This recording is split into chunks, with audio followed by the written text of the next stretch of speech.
നമ്മുടെ കേരളത്തിൻ്റെ ബഹുമാനപ്പെട്ട ആഭ്യന്തരമന്ത്രി, ഞങ്ങളുടെ MLA കൂടിയാണ്, ഹരിപ്പാട് മണ്ഡലക്കാരനാണ് ഞാൻ. രമേശ് ചെന്നിത്തല സാറിനോട് സ്നേഹപൂർവ്വം ചോദിക്കുകയാണ്, സാർ ഇതിനൊന്നും ഈ നാട്ടിൽ കേസില്ലേ? പല ആളുകളും TG മോഹൻദാസ് പറഞ്ഞതിനെ തമാശയിലൂടെ ഞാനടക്കം അവതരിപ്പിച്ചു. ഈ തമാശകൾക്കപ്പുറം ഒരു ഗൗരവമില്ല സാറേ.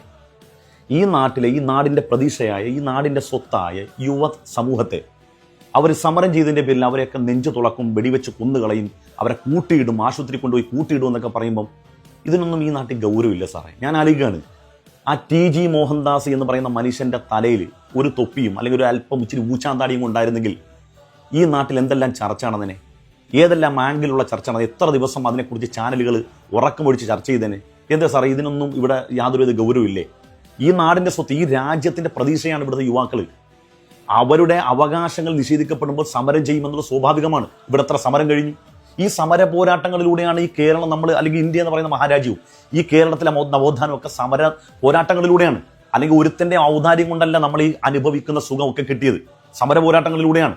നീതി നിഷേധിക്കപ്പെടുമ്പോൾ സ്വാഭാവികമായി സമരം ചെയ്യും.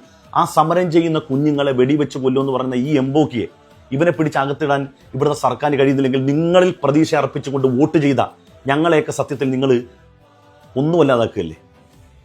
ഇവിടുത്തെ ജനങ്ങൾ സഹികെട്ടിട്ട് ഇനി ഒരു പ്രതീക്ഷയുടെ കിരണം എന്നതുപോലെയാണ് VD സതീശൻ സാറിനെയും ചെന്നിത്തല സാറിനെയൊക്കെ ഈ പ്രൊമോട്ട് ചെയ്തത്. ഇപ്പം എന്ത് സംഭവിച്ചു? ഞങ്ങളൊക്കെ നിരാശരാണ്. ഇപ്പം നിങ്ങൾ ഭരണത്തിലേറി പോലെ പ്രതീക്ഷയോടുകൂടി പലരും പല സമയത്തും എന്താ പറയുക, അവരുടെ മനസ്സിൻ്റെ ആകുലതകൾ വളരെ വേദനയോടുകൂടി പങ്കുവെക്കാൻ പോലും അവർക്ക് കഴിയുന്നില്ല. സാറേ, ഈ നാട്ടിൽ പാലവും റോഡും ഒന്നും ഇല്ലെങ്കിൽ പോലും നമുക്ക് ജീവിക്കാൻ പറ്റും.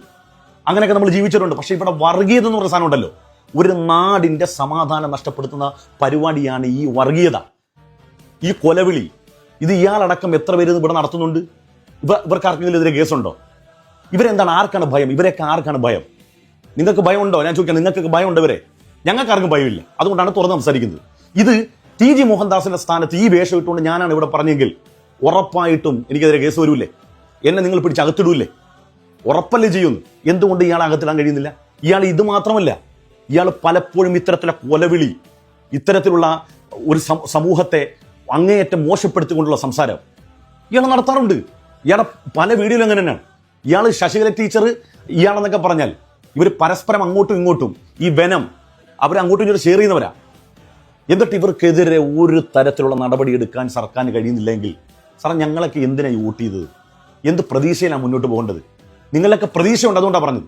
ഞങ്ങളുടെ ബഹുമാനപ്പെട്ട ഞങ്ങളുടെ MLA കൂടിയാണ് നിങ്ങൾ, അതുകൊണ്ട് പറയാമെന്നുള്ള സ്വാതന്ത്ര്യത്തിൽ പറയാണ്. ഇയാളെയൊക്കെ പിടിച്ചകത്തിലുണ്ട് ഈ നാടിൻ്റെ സമാധാനം കളയുന്ന ഇവിടുത്തെ ചെറുപ്പക്കാരെയൊക്കെ അങ്ങ് വെടിവെച്ച് കൊല്ല. അയാൾ വെടിവെക്കാൻ പോയിട്ട് അയാൾക്ക് എണീറ്റ് നിന്ന് കീഴ്വായി വിടാൻ പോലെ അയാൾക്ക് ആരോഗ്യമില്ല. അതൊക്കെ പോട്ടെ. പക്ഷേ ഈ നാട്ടിലെ മക്കളെയൊക്കെ അങ്ങ് വെടിവെച്ച് കൊല്ലുകയാണെന്ന് ഭീഷണിപ്പെടുത്തുന്ന ഒരാളെ കൂട്ടാൻ കഴിയുന്നില്ല എങ്കിൽ അതൊരു കഴിവുകേടായിട്ട് അംഗീകരിക്കാൻ തന്നെ.